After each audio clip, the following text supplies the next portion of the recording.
Okay, once upon a time, there was a guy by the name of Tomas. And what a mighty fine fella he was. To be looking at this, and what the hell's my name in there for? It might be fun to watch it, you know? Okay, so here we are. We've been a long time. I wanted to start this from the beginning, but not quite all the beginning, but certain places from the beginning. Many of you weren't here in the beginning, and this is getting near the end now. And then there'll be a second part probably after that. But what I mean by that is we'll be doing other things with the Indonesians and other people, other countries, other places. We're going to be expanding into different areas where we would never have thought about at one time. Now we can move forward. We got the gold. We've got diamonds and rubies and everything, emeralds, and it's called cut and uncut, amongst other things as well. It's going to be a powerhouse role, and I think that the situation will be much better when we expand. When we expand, I hope to expand into maybe 4 or 5 more nations and have them working with us, or we working with them, whatever, and getting it throughout Asia, so that we have what we need when we need it to protect each other. I'm also going to be going into different parts of Europe, so that the places I'm thinking of are not bombarded by tequila. When I say that, I mean by bombs or whatever. We want to keep it so it's safe, it's strong, it's all the things that it has to be. So we're going to be heading in that direction, but we're going to go first. How we started. We started with Yamaguchi. Akiko Yamaguchi. One of the best people I've met in my life. Never a problem. Brilliant on top of all that. And Watanabe. Mitsu. They were both very, very qualified people to do whatever it was they were going to do. They were smart. Very, very smart. So that's what started it.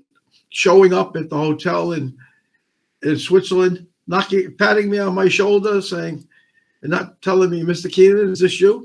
No, he just touched my shoulder. I turned around and I looked and I went, is this you? It was him. But anyway, that started this whole thing to get to where we are today. A couple of brilliant people who took a risk going from Hong Kong or to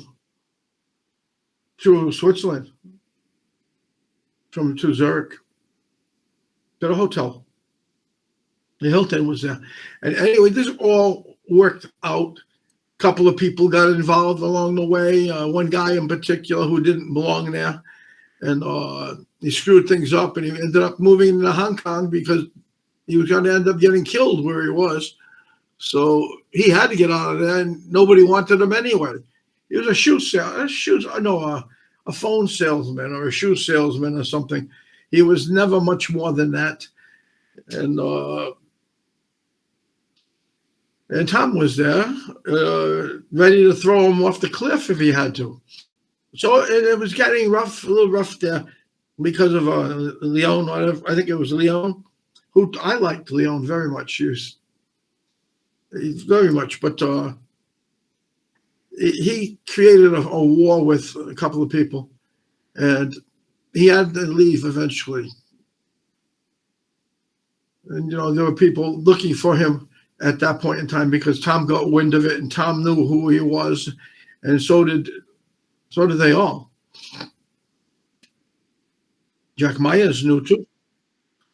So they all knew what this guy was about. To me, it seemed like okay until he hit the guy on the side of the head in the hotel room. So and then I said, okay, we're going to have a fun time in the old town tonight. So let's get this show going. And that's when we pretty much did. Right around that time, before it really, but we in different ways before it, going to different countries, trying to get the notes and everything. But we didn't have the notes until after Yamaguchi gave them to me. And I like to thank Yama for everything he's done. I hope he's here. I hope he sees it. Yama, thank you very much for being you. Even when you tabletop danced after a few tequilas. Oh, I heard you put on a show for them. And Watanabe. He was quiet, and Yama was quieter than Watanabe, but Watanabe was there too, and he was a brilliant man too. They did their work in the middle of the night. Right in the middle of the night when everyone's sleeping, you didn't hear a peep, and they'd be in their room and putting together programs and documents and all kinds of things to make things work. And they didn't need everybody's help along the way. They did it themselves. They were more than qualified. Anyway, so that's how it started. And this guy I told you about who was there. He ended up, he sold phones or he sold shoes or he sold something. And he had no business being there. He was trying to con people when we came into the hotel. He was trying to con people with his entire family, trying to get a meal out of them. And that was their problem. Later, it became everybody's problem. And this guy's probably mellowing somewhere in the grass somewhere in Switzerland, trying to figure out what he's going to do next for an encore.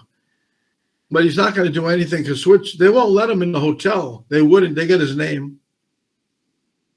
The police were there at one point in time looking for him.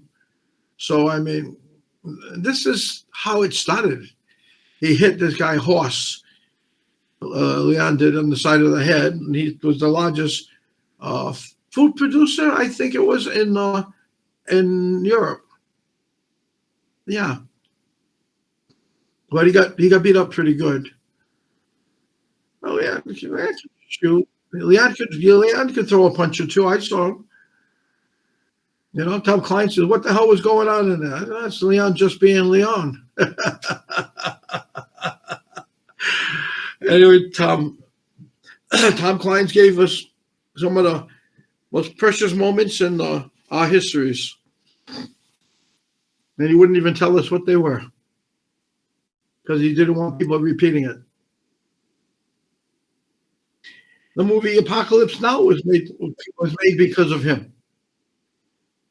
That was because of Tom Klein. And then again, Pol Pot was caught because of him, because of the new programs he installed. He was there.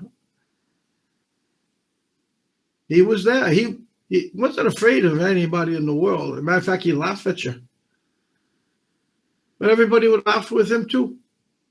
So in the end, nobody was looking to hurt each other. No one would look to be doing that. And we had some good boys. Never mind bad boys. Bad is good in this case. Because it's the type of people we needed to do what we had to do. That's exactly what happened. So we got that first part done. And right about that time, it was Yama who gave me with Heinz Koenig, another brilliant person out of Switzerland, an older man, 75, 80, but he knew everything about everything. And he was still jogging up the steep streets of Zurich, climbing up the hills like you didn't believe, running. And he did everything he could do too about many things. And I liked Hans very much. Dusseldorf. Dusseldorf was nice, but everything we did at that time was good. So now let's move forward. The first matter here was when Yama dropped off the notes to me in Zurich.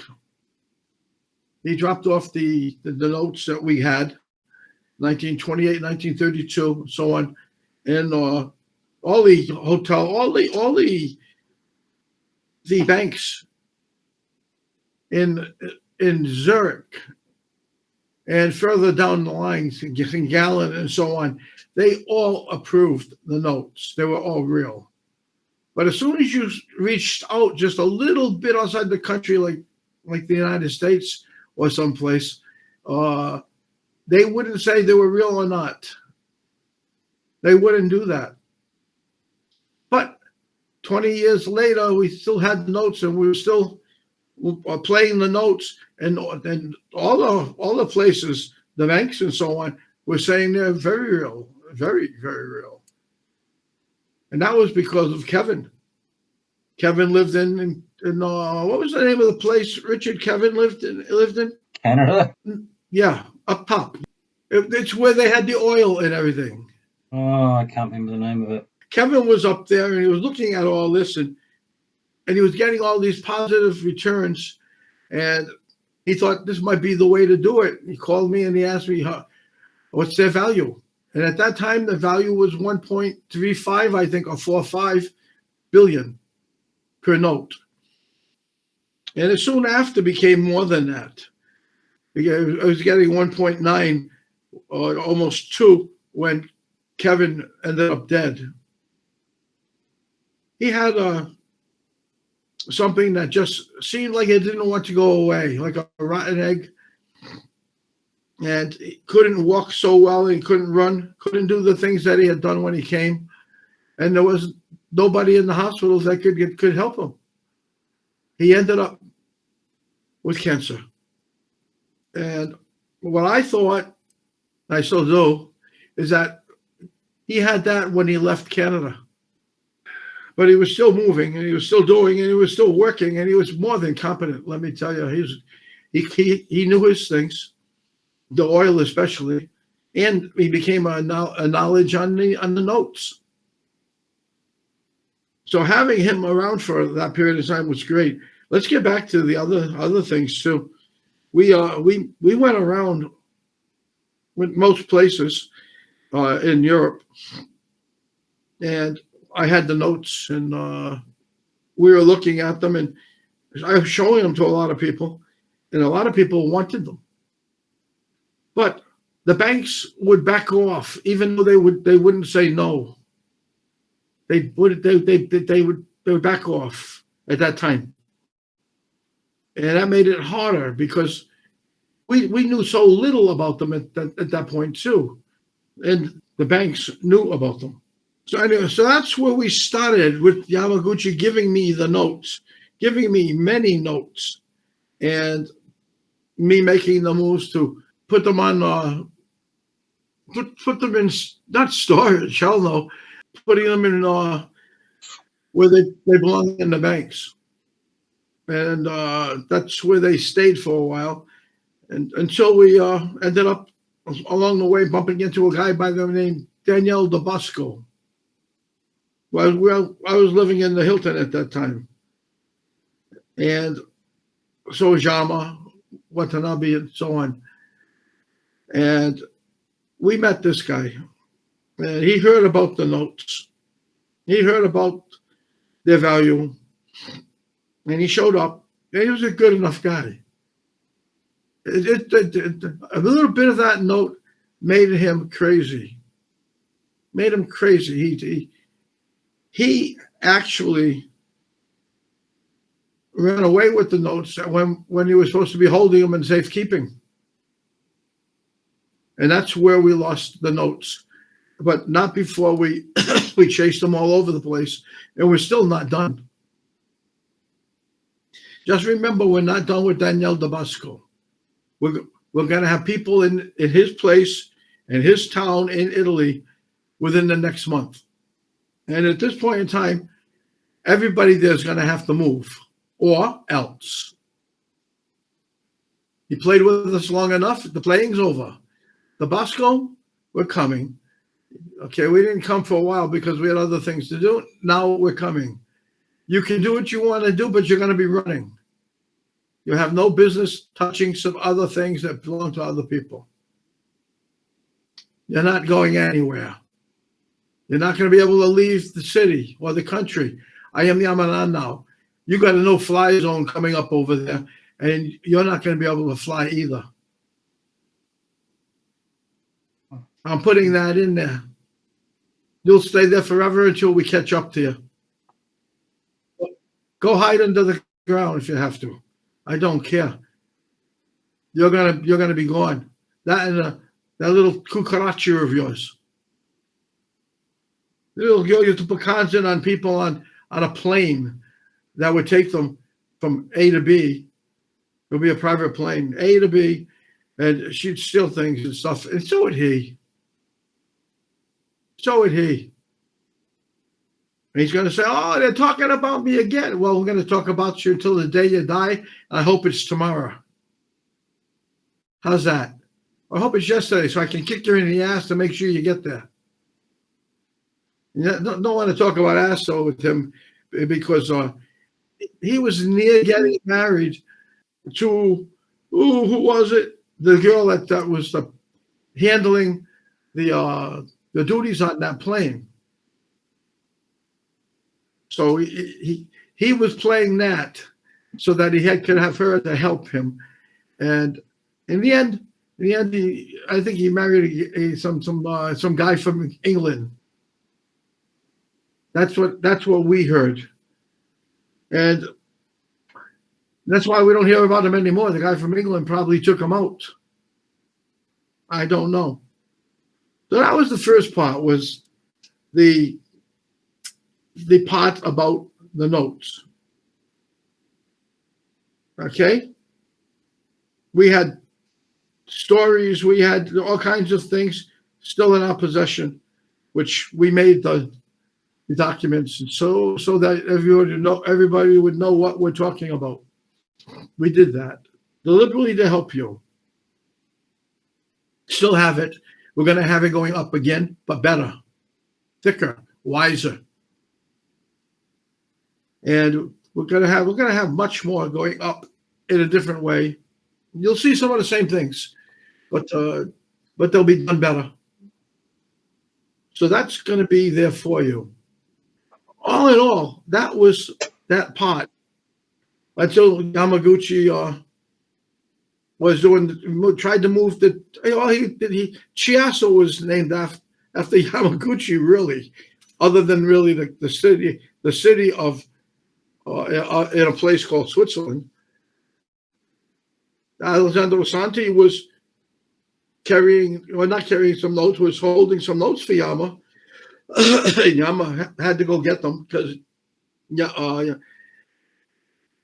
he was getting the notes from our buddy. And our buddy was charged with something there too at that point in time. But there were no charges because the notes were good.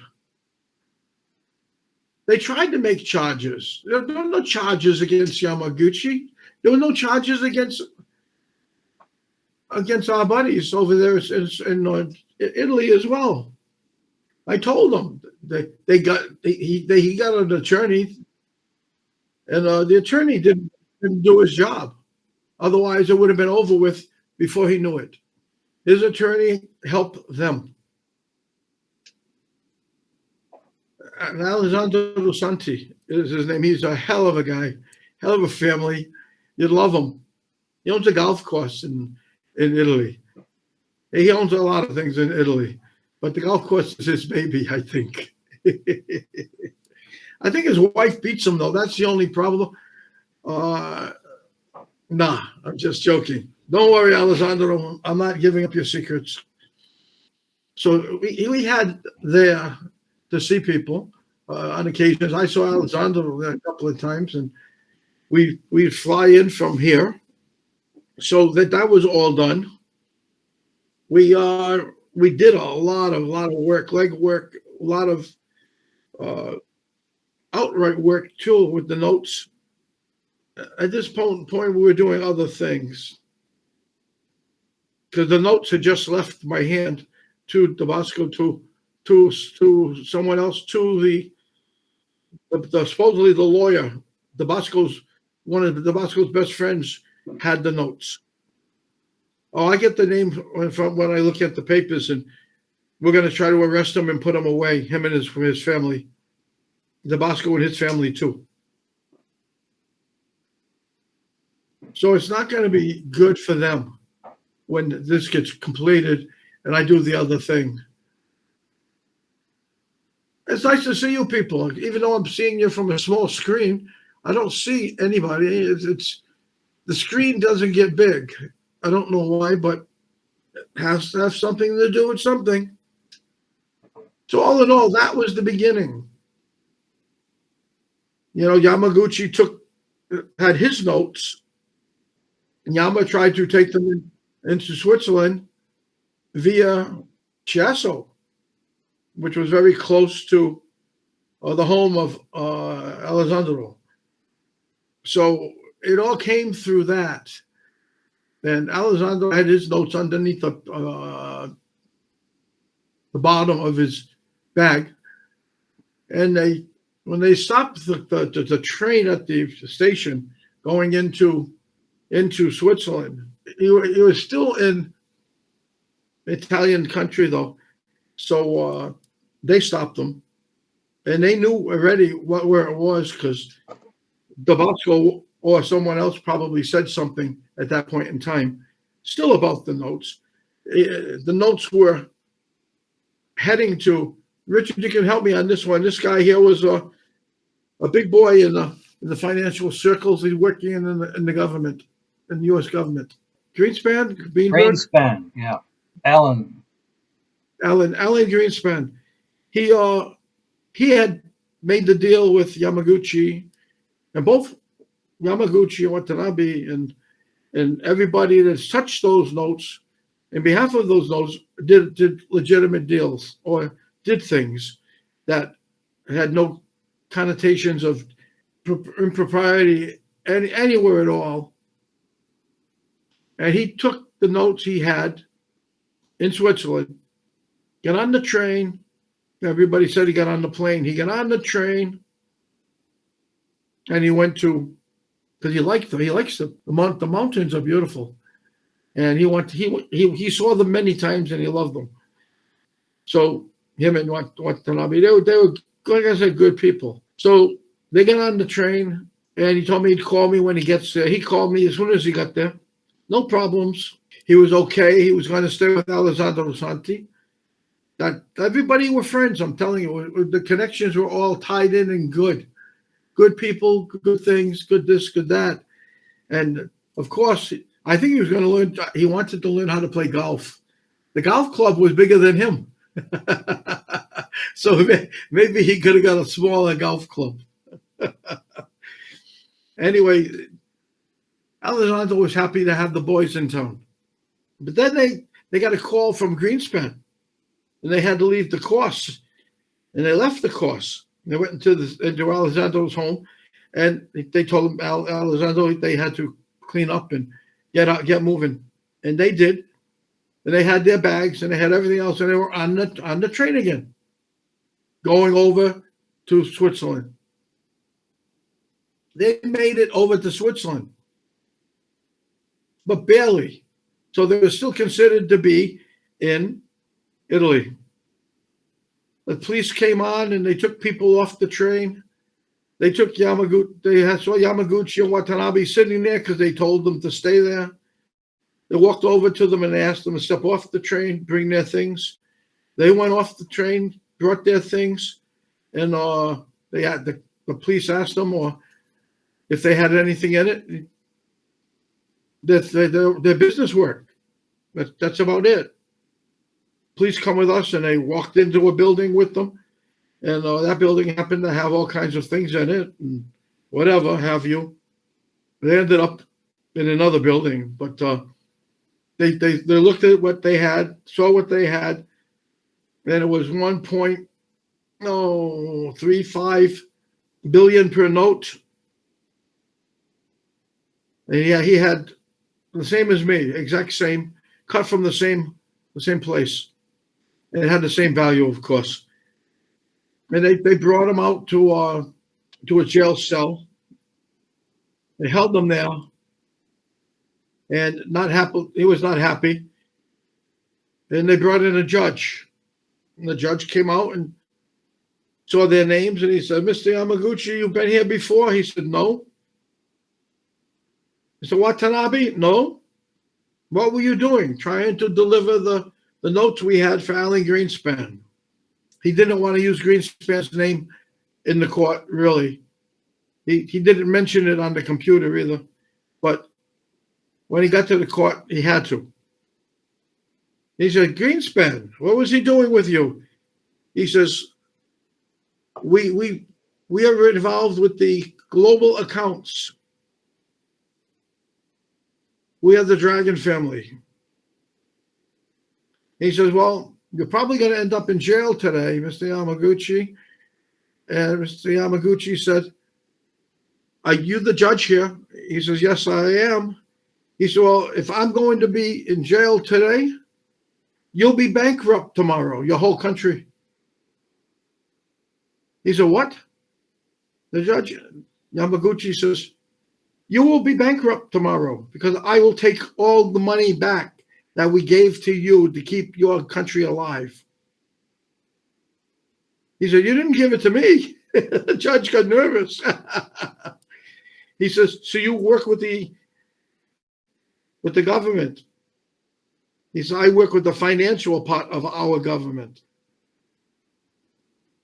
He says, "That's what I do. All throughout the planet. If people need it, governments need it, I make sure they find it so that they can stay alive, and they owe it to us. Your government owes an awful lot of money to us. It is in our accounts over there. We have your names. We have everything else too." Oh God, I was falling asleep. I really was too. I think, look, the story is quite amazing. And he was stopped, and he was put in to the courtroom, brought into the courtroom after being held, and he told them that he just wasn't going to put up with their crap, basically. If you're going to put me in jail and Mitsu over here in jail, then what's going to happen is you're going to go to jail, because we'll have our people come in, we'll have our military come in, and we'll come in and we'll just take you right out from your seats and take you to where you belong. And that's with the money. We'll take you too. That's when they said for the first time, "Who told these people here about you?"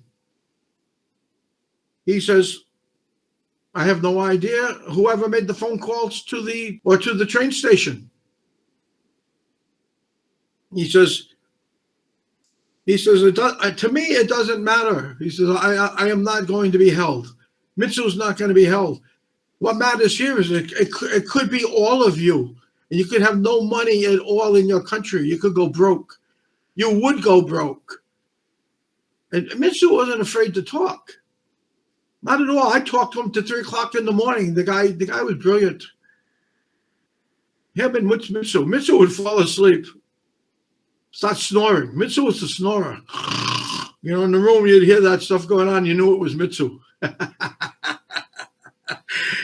And poor Yama, he said, "I'm going to stay and work all night." Mitsu's snoring again.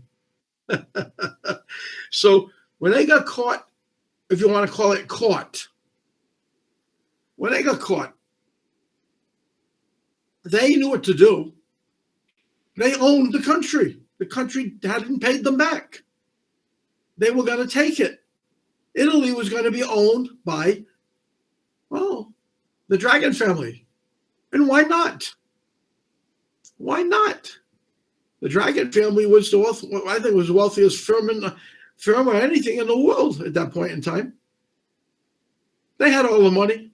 If you needed the money to stay alive, you got it, but you owed it. And if he liked you and he gave you the money, he would even tell you, "Don't worry about it. Just take it." And they would own him, and they owed him, and they knew it. So this thing went on and on. And the Chinese even, one of the heads of the Dragon family, General Han, was there, ready to go in with the Chinese into Italy. And then another group had been somewhere close by too, just in case they were needed. They were not going to be penalized for running something through the country. They owned the country. So you didn't have that part, and you got the part, Glenn, whatever his name was, on television, who came out there and said, "It's amazing how these people got caught at such a time and such an age," and he was scared to death when he saw the numbers on the notes. Listen to this one and ask yourself, why is no one covering this story? There is a fake bond scam, we think. Two middle-aged Japanese men reportedly caught trying to cross from Italy into Switzerland with $134 billion in bonds. $134 billion, remember that number. It presents two possibilities, both are really bad. Either they're fake, which means people are trying to flood the market with fake cash, and it's probably a country doing that, because remember, bonds are the same as cash. Or worse, it's real, and some country, some sovereign fund is trying to quietly dump their reserves. It would have to be a country if they're real, because nobody has this much money. That is 1% of our GDP. With me now is Joe Wiesenthal. He is the editor of BusinessInsider.com. Joe, you surprised this isn't everywhere? I'm stunned. It's a really interesting story. Either of the scenarios you suggest, real or fake, I just wish there were more talk about it. I wish the Treasury would talk about it, or some of the mainstream press would go after them for some answers. We just got no comment from the Treasury Department. They said, we have received your question about U.S. bonds. We've received your question about U.S. bonds seized at the Italian border. These bonds are evidence in an ongoing investigation. We will not be able to comment at this time. Sorry, we can't be more help, U.S. Treasury. $134 billion of bonds. Can we put the chart up on which countries have that much? Here are the top foreign holders of U.S. Treasuries. China, $763 billion. Japan, $685. United Kingdom, $152 billion. Russia, $137. The value of the smuggled bonds, $134 billion. That's gigantic sums of money. Either way, it's an incredible scale, whether it's a government dumping some of their holdings or if it's a counterfeit operation. It's unlike anything we've ever seen, not just in size, but also sophistication. The fact that it's this long before they can just dismiss them as being fake or say these are real. Right. So who would have the technology to fake that? Would there be North Korea? I would imagine any government that prints currency could probably procure a printer, extremely high quality printer. Right. So this would be you think only possibly a government would be able to do this? It would be the kind of technology that you would expect only a government to have. Okay. And if they are real, this is what people. Well, every day the market wakes up to some news of someone in Russia or China or Japan making some comment on the dollar. Either they're getting nervous about holding it, or some days they come out and say they're confident in the dollar. But the market's completely on edge on this question. Will foreign governments keep buying our debt? So if it is real, and if there is a foreign government that's sort of secretly trying to dump some of their dollar holdings, that's a big story. That really tips the story in one direction. Apparently these bonds are old, and they come from the 50s and the 60s. Well, that's one of the questions that makes people question its veracity. These types of bonds, Kennedy bonds, supposedly would be issued in the 50s or 60s. The reason that they were, $500 million face value bond, it's almost hard to believe that we ever issued those. Apparently the reason was, they're bearer bonds. You have to send in a coupon and collect the money. Well, if you're borrowing a lot of money, you want to have huge coupons because otherwise it's just too much of a pain to keep sending them in. There were some reports that said the date on the bond was from 1934. That would lend credence to the idea that it's some sort of counterfeit fraud operation. Okay, thank you very much. We'll follow this because one way or another, it's not good. Somebody is trying to print mass amounts of our money, and which would be, well, our Fed's doing it, our Treasury is doing it. Why not everybody? And the other is people are starting to tire of our nonsense here. But then you went into the court. I'm just trying to make it a little bit better for you. Yamaguchi was a star. So was Mitsu. Mitsu ran Merrill Lynch and Associates, whatever, in London. A brilliant guy himself. Okay? And they did what they had to do to keep everything going. Their modus operandi going too, which was supplying them with the notes. England had notes from them. Everybody quietly had notes from them. Everybody. You didn't work. You didn't own anything. You couldn't do anything if you didn't work with the Dragon family. And I ended up being with the Dragon family. You saw the notes I had if you were there at the time. I'm going to be giving some of those notes for you to look at. And you're going to see the size of the notes. Maywa, not Maywa, but Maywa, say Maywa, not the foundation, not the group, not them. She had, what's this thing here? Okay, it's there you go. She had more money than anybody in the world. This woman. We're talking governments, more money than governments. She is the one also that took her money and kept them, including the United States, who held it.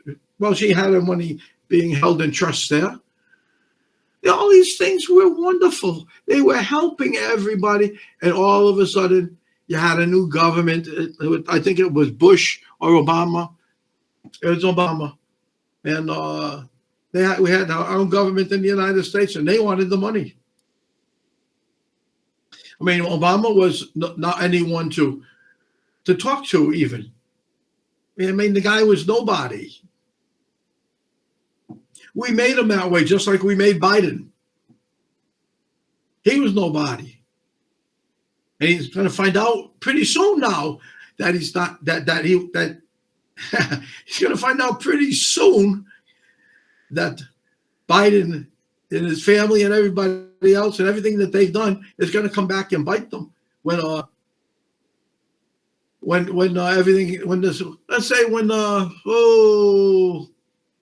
skies clear up. It's going to be a whole different world, and the money that belongs to the Dragon family will a lot of it through me get into the United States. There's a guy called Donald Trump in the United States who would never think of doing this because he knew about probably what happened to Yamaguchi, but that was much earlier, and that was before anybody did such things. And I alone was thinking that if I get this to if I get this to the president, then everything would be great. The United States would be solid. The people that caused the problems in the United States for Yama and everybody else, they would go away. They would go away. I had documentation, still do, that Yama in the airline industry in England, they needed money to make the planes, and they didn't have the money. They were going out of business, and this is all coming out of Michigan.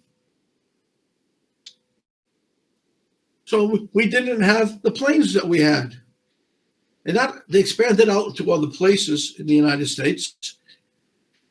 And again, like you did in the courtroom when the judge got a mouthful from Yama, that there was giving him a mouthful. But Obama didn't care if the United States went bankrupt or if anything happened to the United States.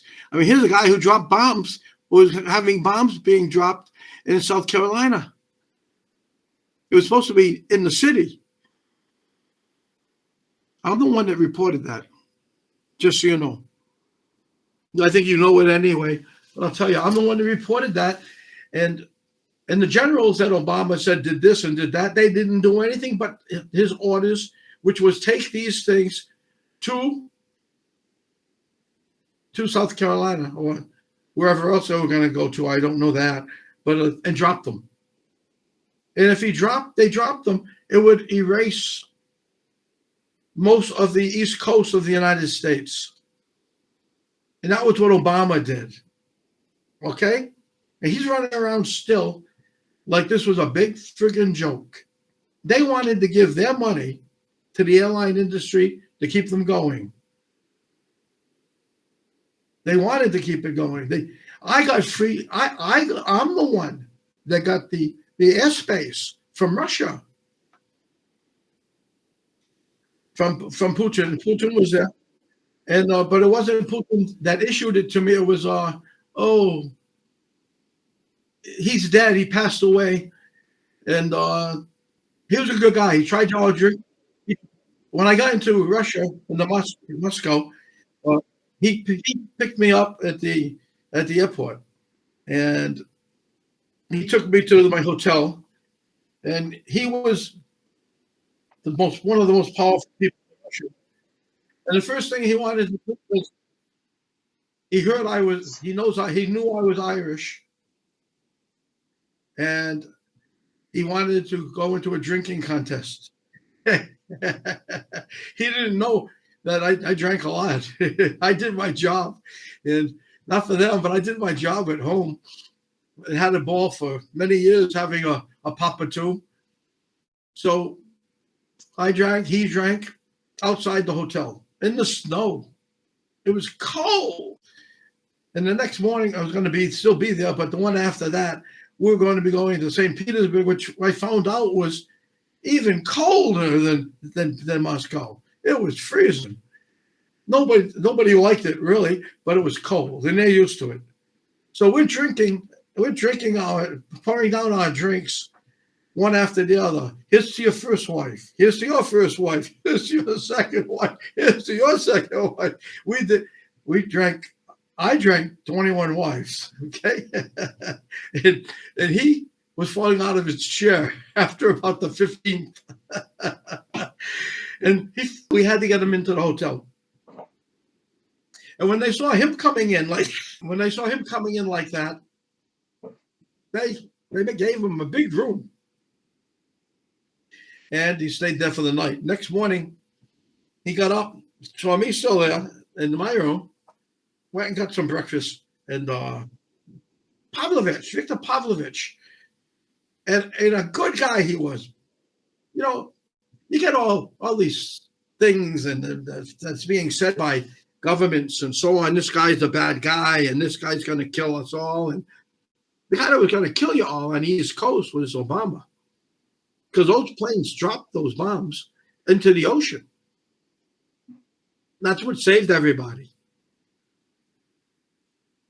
And it was me that told them, and they told the generals.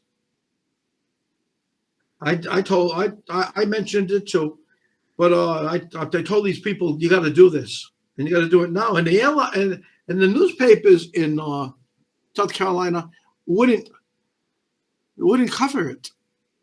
So you know who had control of that too? Obama's people. They were going to make a new country. Probably East Coast was going to disappear. They were going to have a tsunami as well. New York was going to disappear.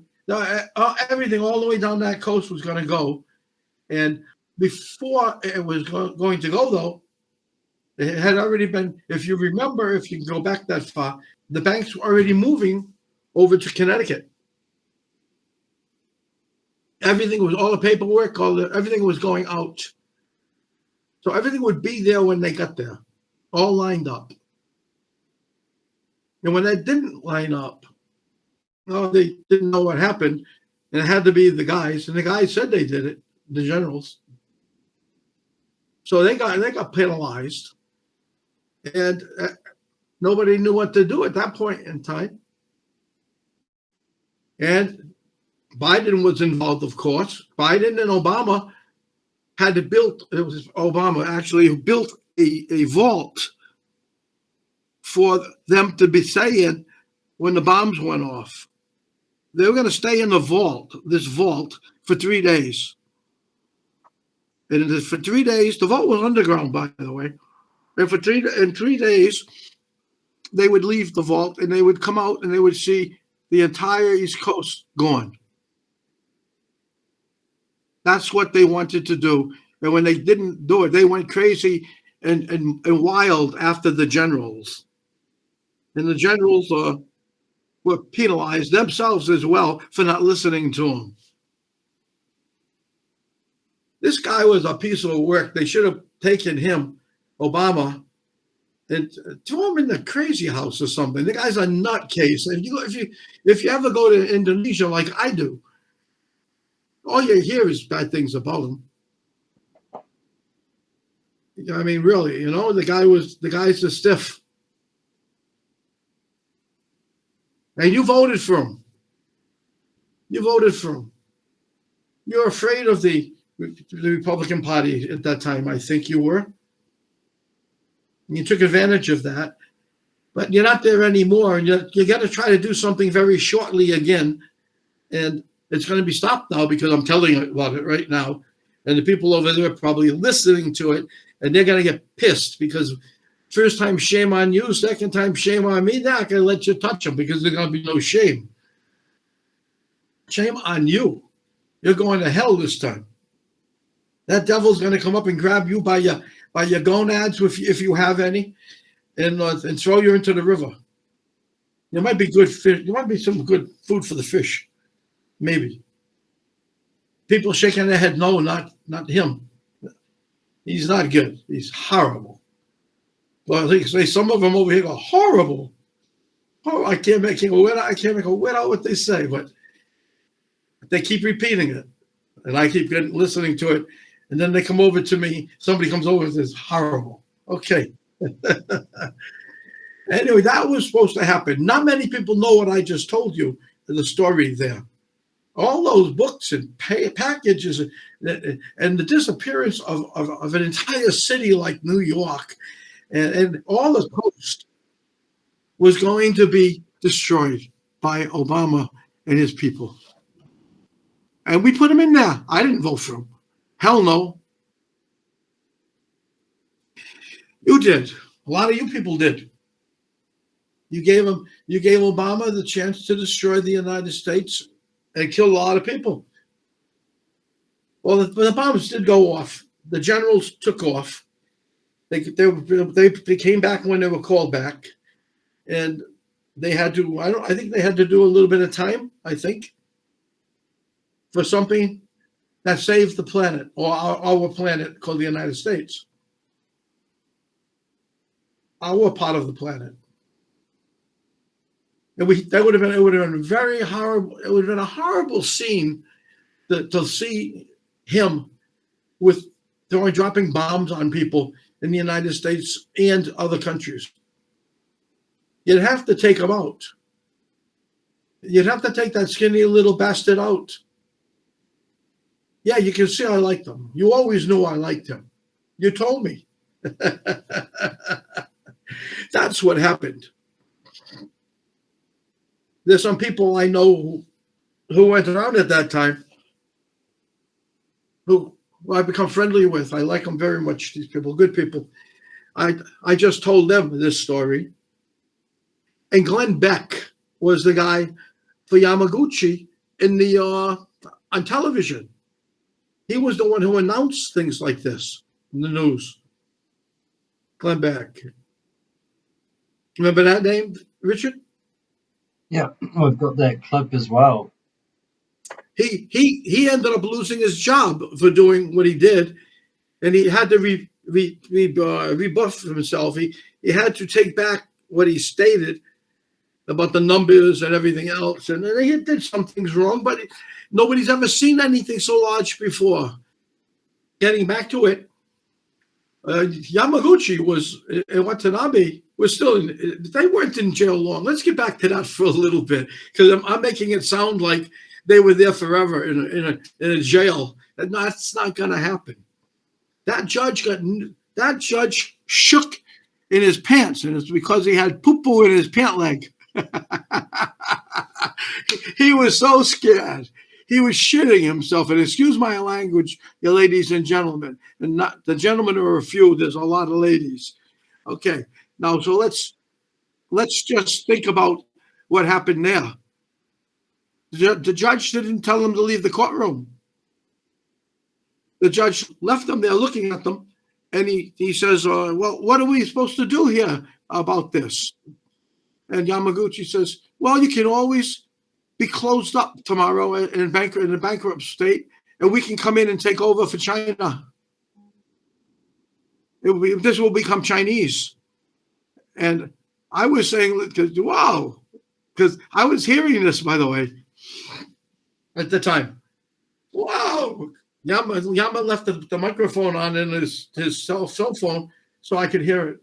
Anyway, well, Yama would look at you, all 5'5" of them, 4 of them. He'd look at you and wouldn't break a smile, but inside he was laughing like hell.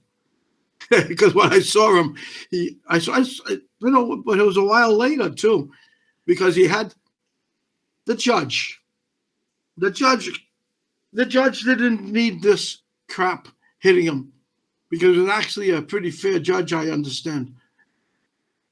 But he got up and he stood up and he looked at Yama and Mitsu, and he says, because he had gotten a phone call, and I guess he was told that the money that they have in Italy to keep people alive happens to be Dragon family money. Yamaguchi, Watanabe, and many others. So that was being staged right then and there. This was all coming in at that time. All of it. But today's going to be a good day, because for the first time, this whole thing will be exposed. The debasco, everything else. Debasco's girlfriend, I mean, she might be a wife now, I don't know. She would be on the plane, like the stewardess, and she would be stealing things while she was there, making deals with them while she was there too, by the way. And nobody knew this, including the airline industry didn't know it, but the people that owned the private plane knew it. So they were scared to death when I exposed that. And there's going to be more things exposed pretty soon too, going back to it. So, Richard, you're hearing a lot of things for the first time. Some of them. And getting back to the other thing, Yamaguchi was there and Watanabe was there, and they were looking. Yamaguchi didn't laugh at the judge. He looked serious at the judge. If I said something different, I made the mistake. It's been a long time since I talked about it. But the judge looked at him, and he looked at their police, if you want to call them police. What, the gendarme? Richard? Yeah. Police? We'll just call it the police. So Yama was standing up, and he was telling them what he was going to do. And they were cringing. From what I understood from Watanabe, they were cringing. They were scared. So the judge asked them to go please check on something. The phone rang about 20 minutes later, and the judge got it, and he asked them, what are these people doing here? Why are they here? And they made some bullshit story that they caught them doing this and doing that. No, you didn't catch them doing anything. In the meantime, Berlusconi's brother owns a news a network. It was a network. No, he was writing the newspapers. He owned one of them or two of them, and he was dirtying it up as much as he could, so that Yama and everybody would have a hard time. Mitsu have a hard time, and even go to jail possibly. That wasn't going to be the move on this occasion, though. Okay, the news actually came out with all this stuff, but then they shut it down, so nobody would see or hear what they didn't want them to hear. They wanted them to be put away. So the judge asked, "Do you have an attorney here?" He said, "No, sir." He says, "We'll give you one." They gave him what's it called when they appoint you an attorney in the court. It doesn't matter, but they gave him an attorney, and he says he didn't want it. In the meantime, they're talking to Tom Klein's outside on the sidewalk. Some of the people that know him, that know Tom, they told Tom what was going on, and Tom says, "Oh shit." Oh shit. And Tom says, Tom called me at that time and said, "This is bad what's going on there. You didn't know this either. It's pretty bad what's going on there right now, and they better get off their asses, those Italians, and start doing what they're supposed to do to take care of their own end." So Tom made a phone call, and that was Yamaguchi was released after Tom spoke to somebody in there who went and spoke to the judge. And Jack Myers, 4-star general, was doing the same thing. He was, a lot of people said that never happened, so you never got that part. And I wasn't there, but I heard it from Tom. When Yama got to talk to the judge before leaving, he made it very clear to the judge that he would take the whole place down. And I was listening to this over the telephone, Yama's telephone, and it was incredible. The judge knew then that he had a bull by the horns.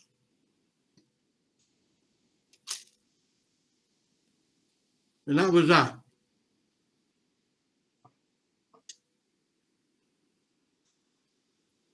And who was waiting for Yama? Tommy Klein had a car brought over to the courthouse in the jail, and had Yama put inside with Mitsu. So they were in a car now. Where were they going? They're supposed to be going home. They went to Spain. They drove to Spain. This car did. It was a beautiful car. And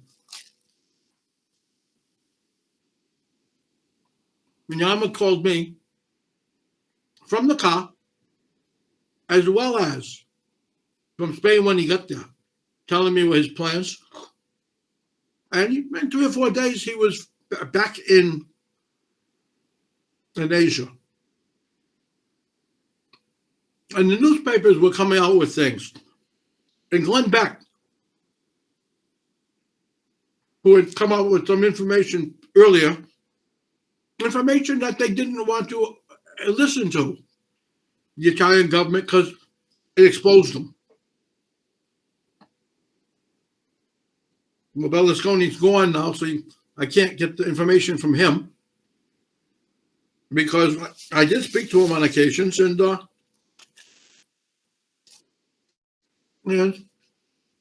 he usually gave me a straight shot. I mean, I gave him some notes in the past, but it was his own law, his own partner in law, who turned him in.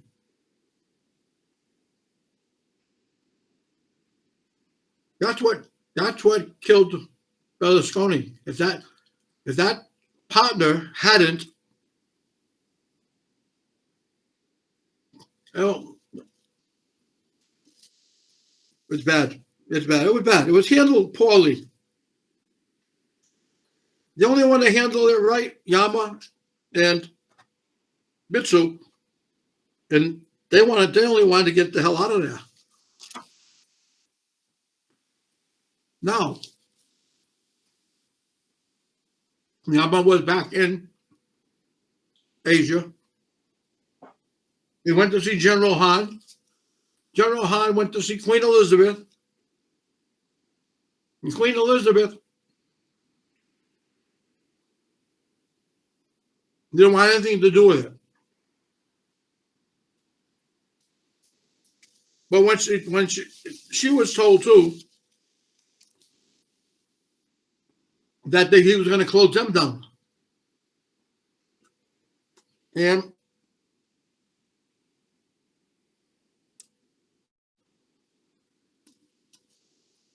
she acquiesced, and she gave whatever they wanted. She had no choice. You saw Glenn Beck on TV crying. Many of you saw him crying on television.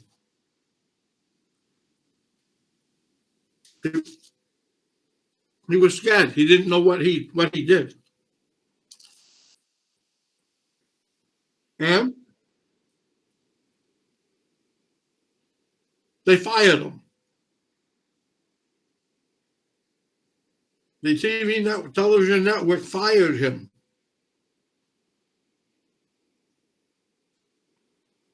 It took a while for him to come back. But he was scared. He thought he had the next civil war on his hands. In his hands. I don't know really what he thought. I watched him a few times on television, and he stayed away from that issue. So now,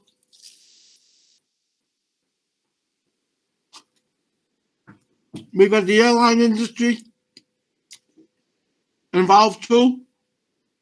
They didn't have the money to keep things up in the United States. Again, the money was offered to them, and they wanted it, but they couldn't take it because of their government, the government there in our country.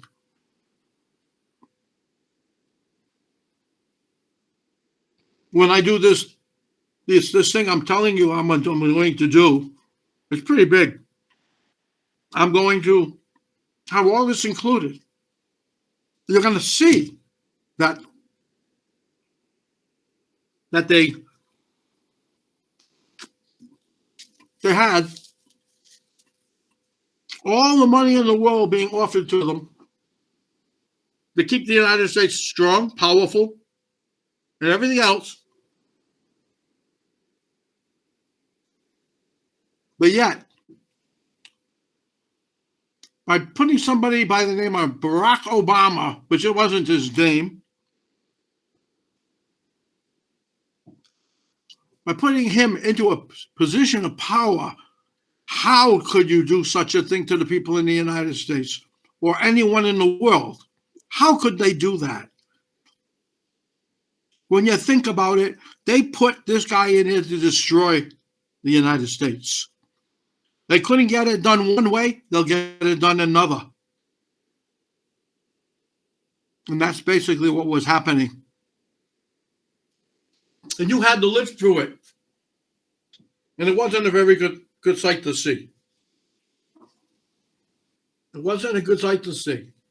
He said something and they jumped. He was afraid. They were afraid of him.